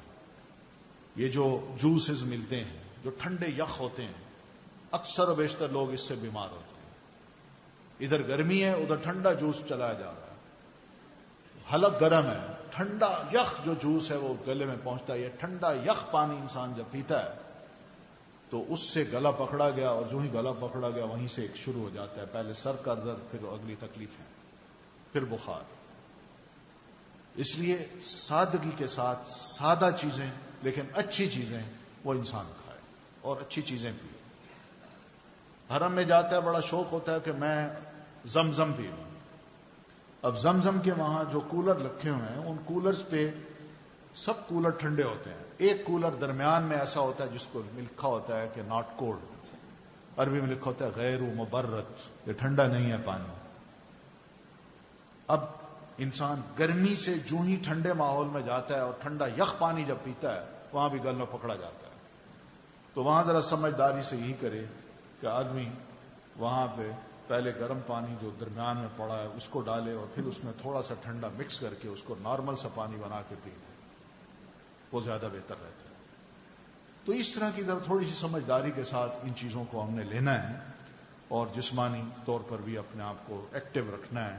پھر علمی تیاری بھی کرنی ہے۔ علمی سے مراد یہ کہ مجھے یہ پتا ہو کہ میں حج کرنے جا رہا ہوں، حج کے جو مناسک ہیں وہ میں نے کس طرح ادا کرنے ہیں، کچھ دعائیں بھی میں یاد کرنا، تو یہ سب چیزیں مجھے پتا ہوں، جائز ناجائز کا اور غلط اور صحیح کا پتا ہو، یہ علمی تیاری ہے۔ پھر اسی طرح مرد جو ہیں وہ جماعت سے با جماعت نماز کا اہتمام کریں۔ خواتین بھی اگر پڑھ لیں با جماعت نماز تو کوئی حرج نہیں، بہت بڑا ثواب ہے۔ نبی علیہ السلام نے فرمایا کہ لا تمنعوا اماء اللہ مساجد اللہ، اللہ کی بندیوں کو مسجد اللہ کی مسجد میں آنے سے منع نہ کرو۔ اگر وہ با جماعت نماز پڑھنا چاہتی ہیں تو پڑھ سکتی ہیں۔ حدیث میں یہ ہے کہ اللہ کے رسول صلی اللہ علیہ وسلم نے خواتین کو کہا ہے کہ وہ مسجدوں میں آئیں، نماز پڑھیں۔ مسجد کا ایک گوشہ باقاعدہ بنا ہوتا تھا جس میں خواتین باقاعدہ آتی تھی، با جماعت نماز پڑھتی تھی، خطبہ جمعہ میں بھی حاضر ہوتی تھی۔ ام ہشام نام کی ایک خاتون صحابیہ ہیں، ان کی روایت دیکھی جس سے پتہ چلتا ہے کہ خواتین کس شوق سے مسجد میں آتی تھی۔ وہ کہتی ہیں کہ نبی علیہ الصلوۃ والتسلیم ہر جمعہ میں خطبہ کے دوران سورہ قاف پڑھتے تھے، سورہ قاف والقرآن المجید، یہ والی سورت پڑھتے تھے۔ تو میں نے نبی علیہ الصلوۃ والتسلیم سے ممبر پہ سورہ قاف پڑھی ہے، آپ سے میں نے یہ سن سن کے یاد کی ہے۔ یہ خاتون ہے جو کہتی ہیں۔ تو تو اس لیے حرم پاک میں اگر خاتون جاتی ہے تو بہت اچھا ہے، اس کا بھی بڑا ثواب ہے۔ یہ بھی یاد رکھیے حرم پاک میں کی گئی ایک نیکی کا جس طرح 1,00,000 کے برابر ثواب ملتا ہے، اسی طرح خدا نخواستہ وہاں کی گئی کوئی ایک برائی، اس کا بھی پھر اتنا ہی گناہ ملے گا۔ یہ دونوں چیزیں، دونوں پہلو ہمارے سامنے ہونے چاہیے۔ اس لیے وہاں یہ بڑی اہم بات ہے کہ حاجی مسجد حرم میں آتے جاتے مناسک ادا کرتے آتے جاتے اپنی نظروں کو ضرور نیچے رکھے، کیونکہ خواتین آ رہی ہیں جا رہی ہیں، کسی کے چہرے پر چہرہ کھلا ہے تو بار بار جو نظریں اٹھتی ہیں، ایک بار تو معاف ہے لیکن بار بار جب اٹھتی ہیں تو آپ فرماتے ہیں پہلی نظر تو معاف ہے لیکن دوسری نظر اللہ نے معاف نہیں کرنی، وہ گناہ ہو جائے گا۔ اس لیے وہاں یہ بڑی ضروری ہے، خواتین بھی اپنے نظروں کو نیچے رکھیں اور مرد حضرات بھی اپنی نظروں کو نیچے رکھیں۔ پھر اسی دوران تلاوت قرآن پاک بھی کریں اور اچھی کتابیں جو اپنے ساتھ ہیں مسائل کی، حج کے مسائل کی، اس کا بھی مطالعہ کریں، دعائیں بھی یاد کریں۔ تو یہ چند ایک بڑی ضروری چیزیں ہیں، یہ ساتھ اسی کے بارے میں قرآن میں فرمایا وَتَزَوَّدُوا وَتَزَوَّدُوا فَإِنَّ خَيْرَ الزَّادِ التَّقْوَىٰ۔ مسلمانوں حج کے لیے جب نکلو تو اپنے ساتھ زاد راہ بھی لے کے چلا کرو، یہ زاد راہ یہی ہے، یہ زاد راہ یہی ہے کہ علمی طور پر، جسمانی طور پر اور اس کے ساتھ ساتھ روحانی طور پر مسلمان اپنے آپ کو تیار کر کے جائے، یہ زاد راہ ہے۔ اس کا فائدہ کیا ہوگا؟ فائدہ یہ ہوگا کہ انسان جو ہے اپنے جسم کو کھپاتا ہے، پیسہ خرچ کرتا ہے اور پھر اچھی خوراک کھاتا ہے، تو وہاں عبادت جب کرتا ہے اس میں ایک لگن ہوتی ہے اور یہ لگن دل میں ہوتی ہے اور اس لگن کے ساتھ دل میں تقوی پیدا ہوتا ہے، اور یہی وہ اچیومنٹ ہے جو انسان پورے حج میں حاصل کرتا ہے۔ اس لیے آخر میں فرمایا فَإِنَّ خَيْرَ الزَّادِ التَّقْوَىٰ، بہترین زاد راہ کیا ہے؟ تقوی۔ خدا خوفی کے مرحلہ اس پورے حج کے مناسب میں کہیں بھی بھولنے نہ پائے، کوشش یہ کرے کہ خدا خوفی ساتھ ساتھ رہے، ساتھ ساتھ رہے۔ پھر اسی طرح سفر حج کے لیے کوئی ضروری چیزیں بھی ہیں جو ہمارے ساتھ ہونی چاہیے۔ الحمدللہ آپ سب لوگ جانے ہیں کہ کیا کیا لے جانا ہے۔ مثال کے طور پر احرام، سامان، جو ضروری چیزیں ہیں وہ انسان ساتھ لے جائے، وہاں بڑی گرمی ہوتی ہے، چھتری اپنے ساتھ رکھ لے۔ پھر اس کے بعد جو سامان ہے اس میں پاسپورٹ ہے، کچھ رقم ہے، یہ چیزیں جو ہے نا ان کو بھی دھیان سے رکھے، سمجھداری کے ساتھ۔ پاسپورٹ کو ضروری نہیں ہے کہ حرم میں ہر وقت لے جائے، بلکہ ایسا پاسپورٹ جو ہے نا کہیں جمع کرا دے۔ اکثر و بیشتر ہمارے جب حاجی جاتے ہیں تو معلم پاسپورٹ کو اپنے پاس رکھ لیتے ہیں، تو وہ ٹھیک ہے، وہ گھبرانے کی بات نہیں۔ جب آپ واپس پہنچیں گے تو وہ معلم وہ پاسپورٹ آپ کے ہاتھ میں دے دے گا، اس میں گھبرانے کی بات نہیں۔ لیکن جہاں تک پیسوں کی بات ہے، اپنے پاس پورا پیسہ نہ رکھے، بلکہ اس کو ڈیوائڈ کر دے، کچھ اپنے پاس رکھ لے، کچھ بیوی کو دے دے، کچھ بچوں کو دے دے۔ خدا نخواستہ اگر ایک کے پیسے چوری ہوتے ہیں تو دوسرے کم از کم موجود تو ہے نا، تو اس وجہ سے یہ چیزیں ضروری ہیں۔ کچھ بیماری تکلیف ہے تو اس کی دوائی بھی اپنے ساتھ رکھ لے، ایسی دوائیوں کے لے جانے کی اجازت ہے، اپنے ساتھ رکھ لے تاکہ ضرورت کے وقت اس کو کھایا جا سکے۔ یہ ضروری چیزیں ہیں سمجھداری کے ساتھ۔ پھر اس کے بعد یہ بھی ہے کہ احرام جو ہے وہ بھی اگر میلا ہو گیا تو ایک دوسرا احرام بھی اپنے ساتھ رکھ لے، نہا کے وہ تبدیل کر سکتا ہے، احرام تبدیل ہو سکتا ہے، خواتین بھی اپنے احرام کو تبدیل کر سکتی ہیں۔ تو یہ ساتھ ساتھ ضرورت کی چیزیں ضرور ہوں، تو ان چیزوں کو اپنے ساتھ رکھیں۔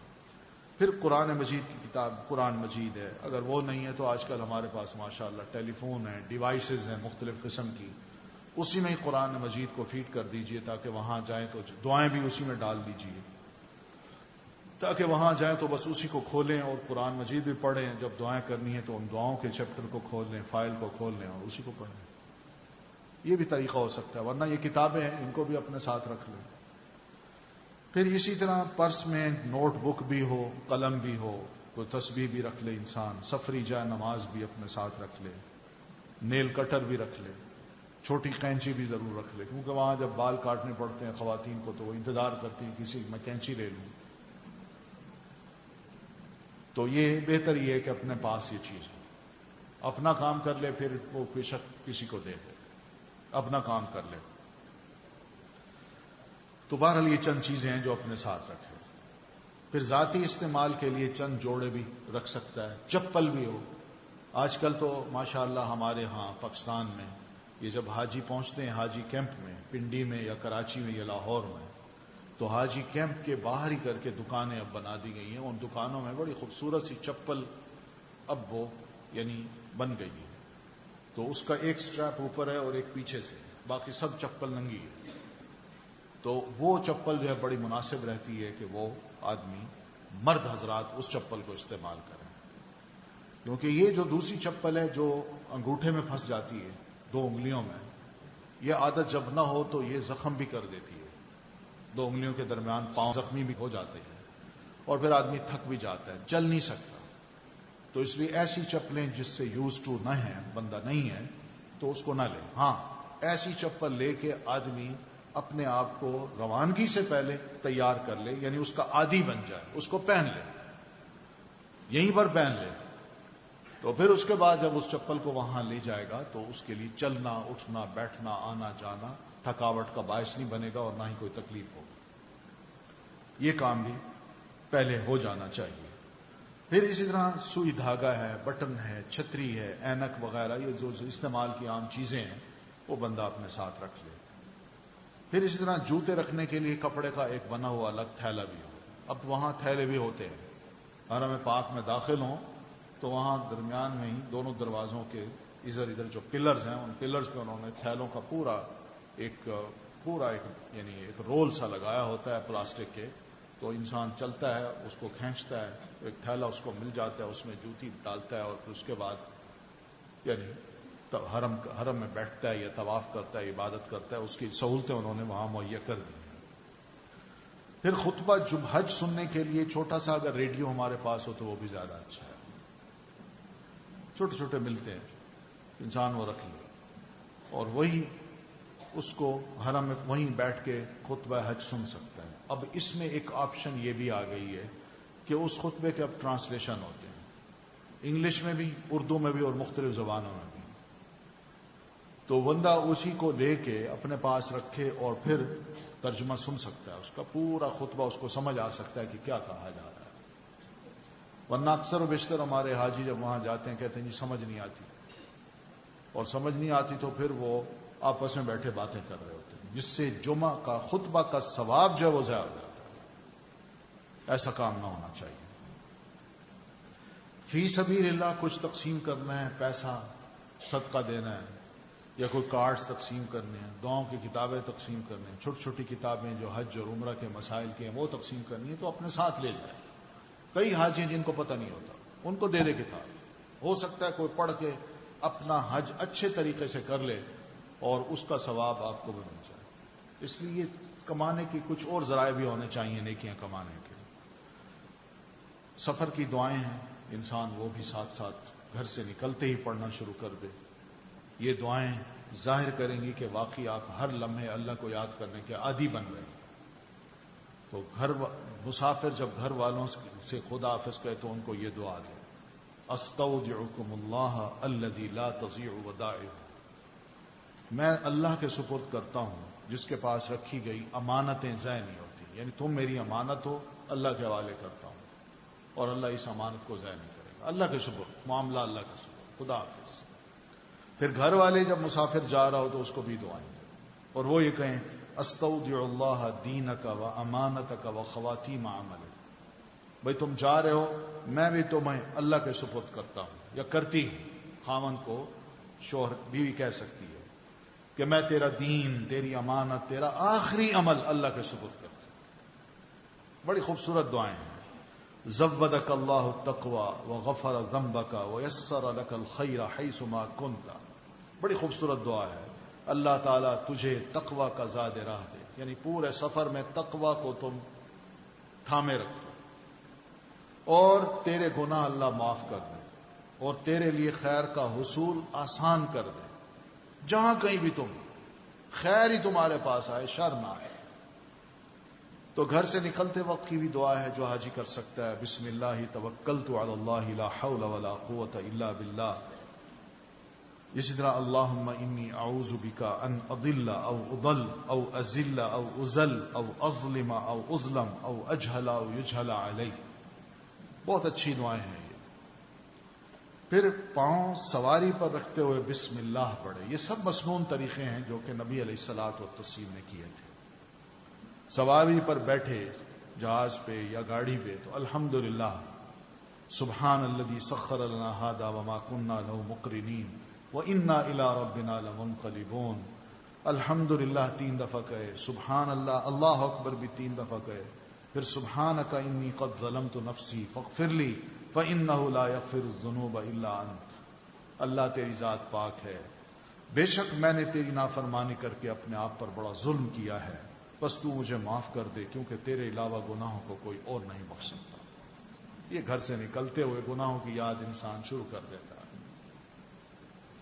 پھر اسی طرح آگے دعائیں، اللہم انا نسألک فی سفرنا ھذا البر والتقوى ومن العمل ما ترضى واللہم ہون علینا سفرنا ھذا واطوِ عنا بعده اللہم انت الصاحب فی السفر والخلیفۃ فی الاہل اللہم انی اعوذ بک من وعثاء السفر وکآبۃ المنظر وسوء المنقلب فی المال والاہل. بہت اچھی دعا ہے. اے اللہ، بے شک ہم آپ سے سوال کرتے ہیں اس سفر میں بھلائی، تقوی اور ایسے عمل کا جس سے آپ راضی ہو جائیں. اے اللہ، ہمارے لیے ہمارے سفر کو آسان بنا دے اور اس کے فاصلوں کو کم کر دے. اے اللہ، اس سفر میں آپ ہی ہمارے ساتھی ہیں اور ہمارے گھر والوں کے محافظ ہیں. اے اللہ، بے شک میں اس سفر کی تکلیف، پریشان کن مناظر اور اپنے مال اور اہل خانہ کی طرف برائی کے ساتھ لوٹنے سے آپ کی پناہ چاہتا ہوں. بہت خوبصورت دعا ہے. تو دوران سفر آپ کو پہاڑی پہ بھی چڑھنا ہوگا، نیچے بھی اترنا ہوگا. تو ایسی صورت میں جہاز یا پہاڑ پہ جب آپ بلند جا رہے ہوں تو اللہ اکبر کہیں. یعنی ہم جتنا بھی اوپر چڑھ جائیں ہم پھر بھی نیچے ہیں، اللہ اس سے بھی بڑا ہے. اور جب نیچے اترے بلندی سے تو کہیں سبحان اللہ، واقعی اللہ پاک ہے. لوگ اللہ کو بڑا نیچے اتار دیتے ہیں، چھوٹا بنا دیتے ہیں. تو اس کو چھوٹا بنانا گویا کہ اس کی پاکیزگی کو ختم کرنا ہے. تو اس لیے ہم یہ کہتے ہیں سبحان اللہ، اللہ تو ایسے عیوب سے پاک ہے. پھر کسی جگہ ٹھہرے تو یہ دعا مانگے، ربی انزلنی منزلا مبارکا وانت خیر المنزلین، ربی ادخلنی مدخل صدق واخرجنی مخرج صدق واجعل لی من لدنک سلطانا نصیرا. یہ نبی علیہ الصلوۃ والتسلیم نے مکہ میں داخل ہوتے ہی یہ دعا مانگی تھی. اعوذ بکلمات اللہ التامات من شر ما خلق. یہ بھی مسئلہ، یہ بھی دعا ہے. اس لیے کہ مخلوق ہے ہمارے ارد گرد، کوئی شریر بھی ہو سکتا ہے. کوئی خدا نخواستہ میں رات کو کہیں جا کے رہوں تو وہاں کچھ اور درندے یا کوئی کیڑا ایسا نکل سکتا ہے جس کا شر مجھے پہنچے. تو یہ دعا مانگ کے انسان پھر اس منزل پہ داخل ہو.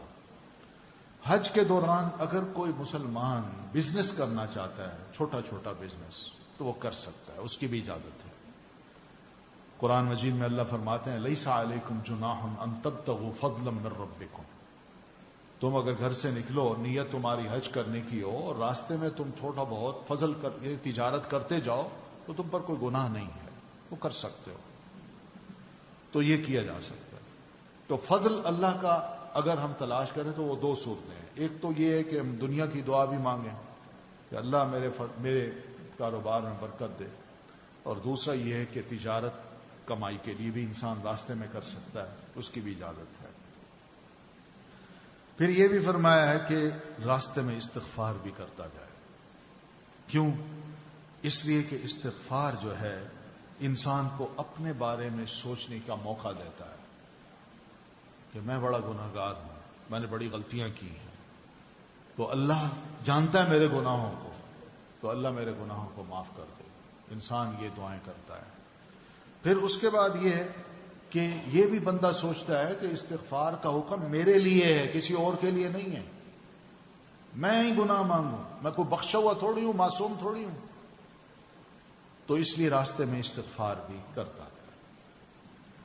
اب حاجی جو ہے نا احرام باندھ چکا، تو احرام کی نیت مثال کے طور پر اس کی یہ ہے کہ میں نے حج تمتع کرنا ہے، تو اب اس میں عمرے کی نیت بھی اس نے کرنی ہے اور حج کی بھی کرنی ہے۔ تو عمرے کا جو عمل ہے یہ مسنون عبادت ہے، آخرت میں اس کا بڑا اجر و ثواب اللہ تعالی نے بتایا کہ میں دوں گا۔ عمرہ کرنے سے انسان کا نفس گناہوں کے اثرات سے پاک ہو جاتا ہے، بشرطے کہ باقی عمرہ ہو، حق اس کا ادا کیا ہو۔ تو نفس پہ جو گناہوں کا اثر ہوتا ہے نا، اس سے بھی بندہ پاک ہو جاتا ہے۔ گناہ کیا؟ گناہوں کے اثرات سے پاک ہو جاتا ہے۔ اس لیے نبی علیہ الصلوۃ والتسلیم فرماتے ہیں العمرۃ الی العمرۃ کفارۃ لما بینہما، ایک عمرے کے بعد دوسرا عمرہ جو ہے، ان دونوں کے درمیان ہونے والی کوئی کمی، کوتاہی، غلطی یا گناہ کوئی چھوٹا ہو گیا ہو تو یہ اس کا کفارہ ہے، یہ فائدہ ہے اس کا۔ تو رمضان میں اگر عمرہ انسان ادا کرے تو آپ فرماتے ہیں اس کا حج کے برابر ثواب ملتا ہے۔ تو بہرحال اب عمرہ کے لیے ہم احرام باندھنا چاہتے ہیں تو پہلا حکم یہ یاد رکھیں، اللہ تعالیٰ فرماتے ہیں وَأَتِمُّ الْحَجَّ وَالْعُمْرَةَ لِلَّهِ، حج کرنا ہو یا عمرہ کرنا ہو، ان کو پورا کرنا ہے، اور جب پورا کرنا ہے تو صرف اللہ کے لیے کرنا ہے، کسی اور کے لیے نہیں کرنا۔ تو اخلاص ہو، بڑا خلوص ہو۔ تو یہ اخلاص جو ہے اس کے بارے میں یہ بات بھی تاکید کی گئی ہے کہ وَمَا تَفْعَلُوا مِنْ خَيْرٍ فَإِنَّ اللَّهَ يَعْلَمُ، حج کے ریچولز ادا کرتے دوران، گھر سے نکل کے گھر تک پلٹنے کے دوران تم جو بھی نیکی کرو گے، جو بھی بھلائی کرو گے، اللہ اس کو جان دے گا، اللہ کو پتہ چل جائے گا کہ یہ نیکی ہے کہ نہیں ہے۔ اس لیے نیکیوں کے بڑے چانسز ہیں وہاں کہ انسان خوب ذکر کرے، اللہ کی راہ میں صدقہ دے، اور اسی طرح راستے میں کوئی تکلیف دہ چیز ہے اس کو ہٹائے، جو علم میرے پاس ہے میں کسی اور کو دیتا جاؤں، اس کو سمجھاتا جاؤں، یہ بھی بہت بڑی خیر ہے۔ پھر اسی طرح کوئی غریب ہے وہاں، اس کی مدد انسان کرنا چاہتا ہے تو وہ کر دے، اور انفاق کرنا چاہتا ہے فی سبیل اللہ تو وہ بھی کر دے۔ یہ سب خیر کے پہلو ہیں جس میں غض بصر بھی ہے۔ احرام جو انسان باندھتا ہے تو اس میں مردوں کا لباس جو ہے وہ 2 سفید چادریں ہیں۔ آج کل چادریں بھی ملتی ہیں، تولیے بھی ملتے ہیں بڑے بڑے، تو تولیے زیادہ مناسب رہتے ہیں مرد حضرات کے لیے، اس لیے کہ جب پسینہ نکلتا ہے تو وہ تولیہ ذرا اس پسینے کو جذب کر لیتا ہے۔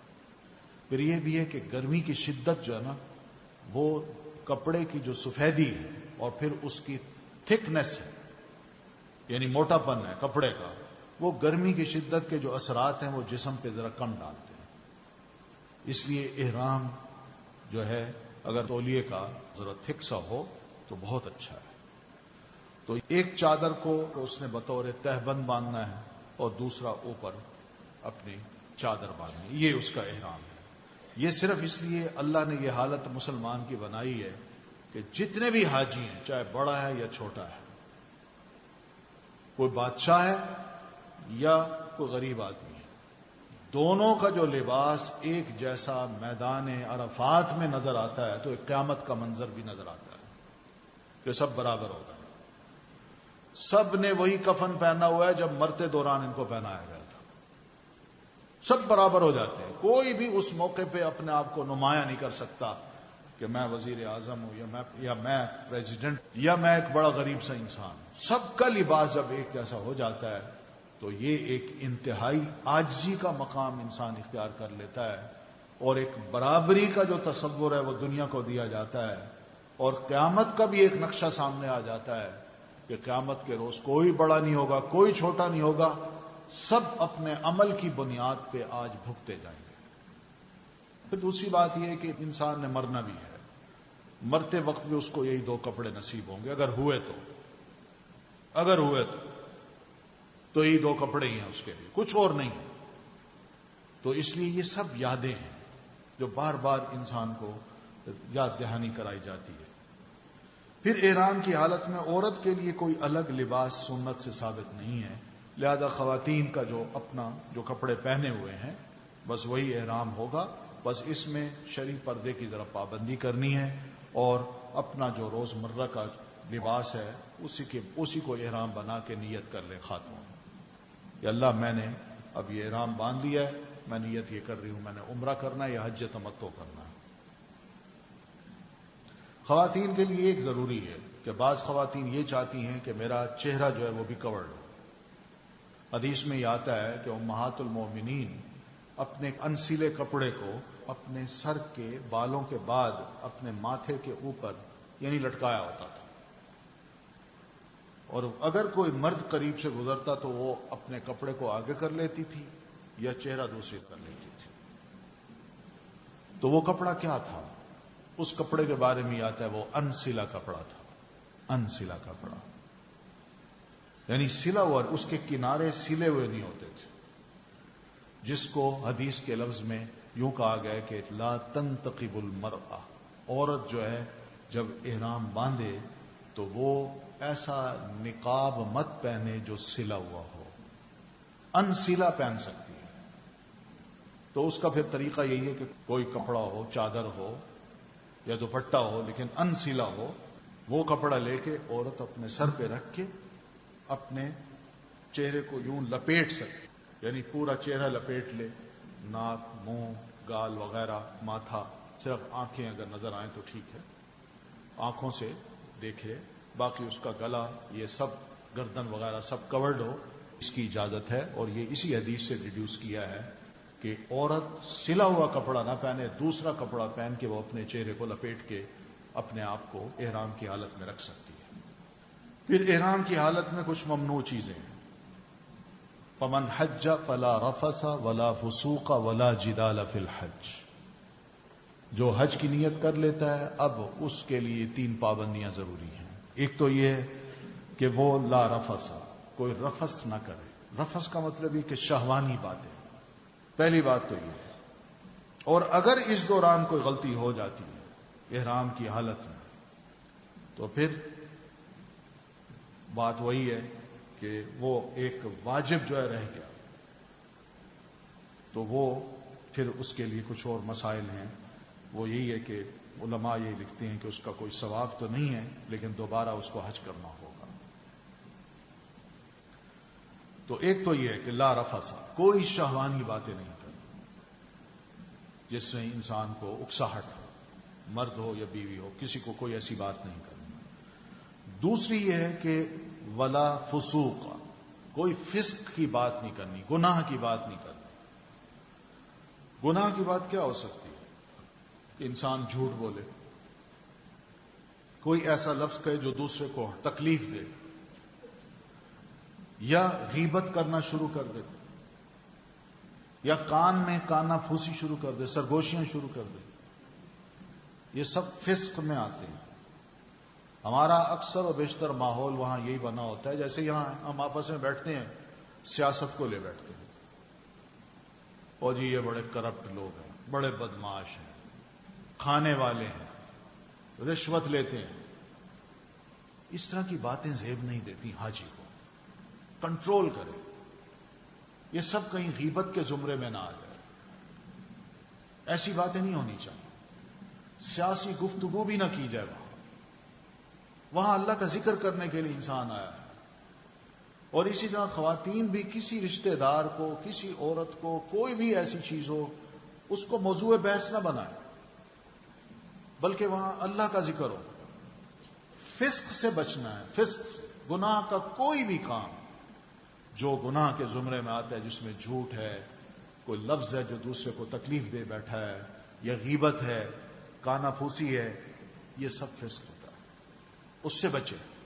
اور اس طرح فسق یہ بھی ہے کہ انسان باجماعت نماز نہ پڑھے، نمازیں چھوڑتا جائے، نماز پڑھ رہا ہے لیکن سستی کا مظاہرہ کر رہا ہے، حرم میں نماز نہیں پڑھتا یا باجماعت نہیں پڑھتا، وہ درست وہ فسق ہے۔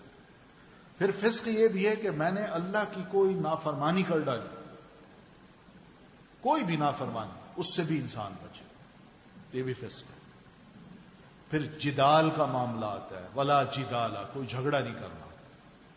یہ معاملہ انسان جب دوسرے کے ساتھ کر رہا ہوتا ہے تو اس وقت جھگڑا شروع ہو جاتا ہے۔ مثال کے طور پر میں بس میں بیٹھا ہوں، میں دیکھتا ہوں کہ ایک بزرگ کھڑا ہے، میں جوان ہوں، وہ بیچارہ سامان بھی اٹھا کے کھڑا ہے، کھڑا بھی ہے، بزرگ ہے. یعنی خدا ترسی نہیں ہے میرے اندر کہ میں جوان ہو کے باہمت ہو کے میں تو بیٹھوں، مگر ایک بزرگ جو کپ کپا بھی رہا ہے، اس کا کھڑا بھی ہے، تنگ بھی ہو رہا ہے، میں اس کی کوئی ہیلپ نہ کروں، اس کو آفر نہ کروں، بزرگوں آپ یہاں آ جائیں، میں کھڑا ہو جاتا ہوں. پھر جب سیٹ پہ کوئی بیٹھ جاتا ہے تو آدمی اس سے لڑتا ہے، وہ بھائی ذرا پرے ہو، سامان یہاں نہ رکھ. چھوٹی چھوٹی باتوں پہ لڑائی شروع ہو جاتی ہے. اپنی کیئر خوب کرتا ہے، دوسروں کی پرواہ نہیں کرتا. تو یہ پھر اس میں ہلکی پھلکی جو ناراضگی ہوتی ہے یا خدا نہ خواستہ دل میں کوئی غصہ آتا ہے تو یہ جدال کے زمرے میں آتا ہے. بندہ کھلے دل کے ساتھ رہے وہاں، ہر مشکل کو عبادت سمجھ کے برداشت کرے، ہر کام کو جو بھی وہ کر رہا ہے اگر دوسرا کوئی تکلیف دے رہا ہے تو برداشت کر لے، رد عمل ظاہر نہ کرے، اس لیے کہ جدال میں یہ نہ آ جائے. تو اسی طرح بہت سی اور چیزیں بھی ہو سکتی ہیں جس میں انسان خود اپنا اندازہ لگا سکتا ہے کہ میں غصے میں آ گیا ہوں یا کوئی گناہ کا کام کر رہا ہوں. چھوٹا چھوٹا گناہ جو ہے نا اس سے بچنے کی وہ کوشش کرے. باقی احرام کی حالت میں کچھ ممنوع چیزیں ہیں، ان سے بھی بچے. ناخن اور بال مت کاٹے احرام کی حالت میں، خوشبو بھی نہ لگائے، خوشبو والا کوئی کپڑا بھی نہ پہنے، اس طرح شکار بھی نہ کرے، نہ کسی کو کہے کہ بھی یہ شکار کر لو. پھر اسی طرح میاں اور بیوی کے درمیان کوئی جسمانی تعلق نہ ہو رہی ایسی کوئی گفتگو کرنی ہے. پھر اسی طرح احرام کی حالت میں کوئی منگنی بھی نہ کرائے، کوئی نکاح بھی نہ کرائے، نہ کرے. اور نہ ہی احرام کی حالت میں خواتین جو ہیں وہ دستانے پہنیں یا نقاب استعمال کریں. جو بال یا ناخن خود بخود گر جائیں اس کا کوئی فدیہ نہیں ہے، لیکن جو خود توڑے ہیں اور کاٹے ہیں احرام کی حالت میں تو اس کا پھر فدیہ ہے. تو اسی طرح یہ چیزیں ہیں. احرام کی حالت میں کچھ جائز کام بھی ہیں کہ احرام سے قبل غسل کر کے جسم پر خوشبو لگائے. یہ مرد لگا سکتے ہیں، عورت کی خوشبو ایسی نہ ہو کہ جو دوسرے سونگھیں. غسل کرنا، سر دھونا، کپڑے تبدیل کرنا، سر اور بدن کھجانا احرام کی حالت میں یہ جائز ہے. یعنی انسان کو گرمی لگی ہے، احرام باندھا ہوا ہے، وہ نہا لے، وہی احرام دوبارہ پہن لے. احرام کو تبدیل کرنا چاہتا ہے تو وہ بھی کر لے، خراب ہو گیا ہے اور پہن لے. بغیر خوشبو والا صابن بھی استعمال کر سکتا ہے، تیل بھی استعمال کر سکتا ہے، چھتری یا خیمہ کا استعمال بھی ہو سکتا ہے. یہ نہیں سر پہ کپڑا نہیں رکھنا، لیکن سر کے اوپر کوئی اگر سایہ کر لے تو کوئی حرج نہیں. پھر اسی طرح نہ بجنے والا زیور جو ہے نا، جس کی کوئی آواز نہ ہو، کھنکھناہٹ نہ ہو، وہ عورت پہن سکتی ہے. جیسے مثلا ایک رنگ ہے، انگوٹھی ہے، وہ پہن سکتی ہے. یا اسی طرح ایک آدھ کڑا جو ہے وہ پہن سکتی ہے جس کی آواز نہ نکلے. پھر سرما بھی استعمال ہو سکتا ہے، حاجی احرام کی حالت میں سرمے کا استعمال بھی ہو سکتا ہے. کوئی زخم ہو گیا تو اس پہ مرہم پٹی بھی کی جا سکتی ہے یا کروائی جا سکتی ہے. پھر اسی طرح علم و ادب سکھانے کے لیے بچے ساتھ ہیں یا ملازم ساتھ ہے تو ان کو ذرا تھوڑا سا بندہ ڈانٹ بھی سکتا ہے. تو یہ ڈانٹنا صرف ادب سکھانے کے لیے، علم سکھانے کے لیے ہو، کوئی اور وجہ نہ ہو. بیٹا حرم ہے، دھیان کرو، مت دوڑو، وہ کہہ سکتا ہے. مت یہاں بیٹھ کے ایسی باتیں کرو، یہ کہہ سکتا ہے. یہ کوئی فسق نہیں آتا اور نہ ہی جھگڑے میں آتا ہے.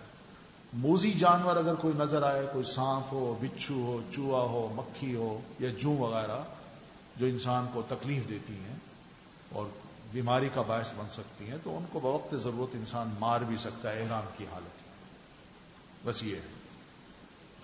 اس کے علاوہ حرم پاک کی حدود میں کچھ بھی ملے، کچھ بھی ملے، کوئی بٹوا مل جائے، کسی کا پاسپورٹ مل جائے، کسی کی جوتی پڑی ہو، اس کو مت چھیڑے، مت ہلائے، مت اٹھائے. یہ حرام ہے. اکثر و بیشتر یوں ہوتا ہے، ہم جاتے ہیں حرم میں داخل ہوتے ہیں تو ہم کہتے ہیں وہیں سے جوتی پہن لیں گے، اور حرم میں گئے، نماز پڑھی، واپس آئے، کسی کی جوتی پہن کے چلے. یہ غلط ہے. اپنی جوتی ہو، ان جوتیوں کو نہیں اٹھانا. یہ ٹھیک ہے وہ صفائی کرتے ہیں، وہ پھینک دیتے ہیں، بے شک پڑی رہے، لیکن ہم نے نہیں اٹھانا.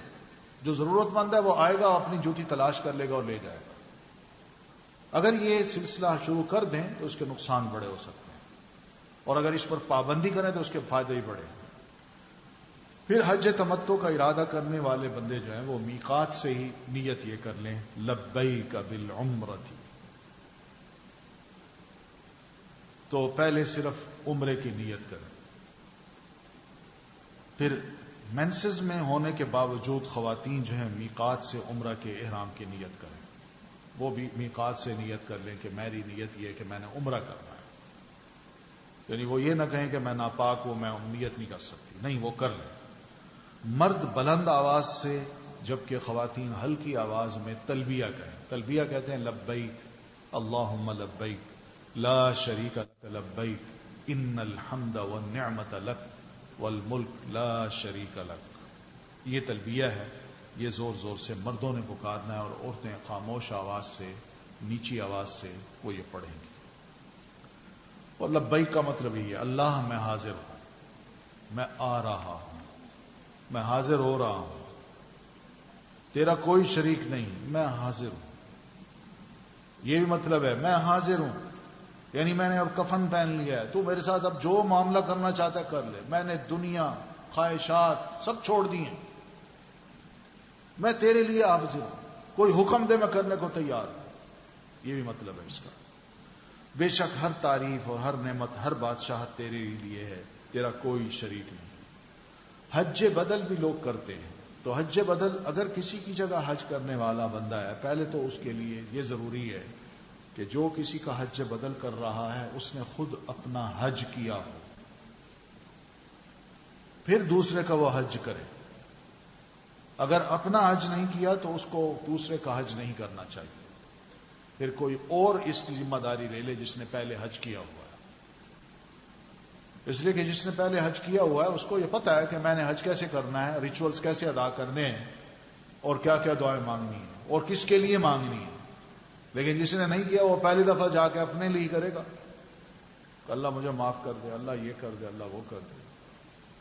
تو اس لیے حج بدل نیت کرتے وقت اس فرد کا نام لے جس کی طرف سے حج کیا جا رہا ہے.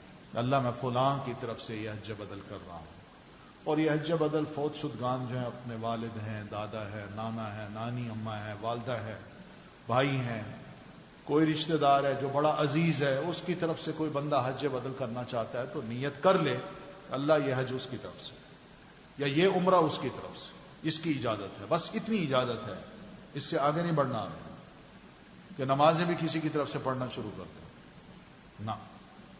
شہر میں جب مکہ میں داخل ہوں تو یہ دعا کیجیے اللہم بارک لنا فیہا، اللہ ہمارے لیے اس شہر میں برکت عطا فرما. اللہم ارزقنا جناحا وحببنا الی اہلہا وحبب صالح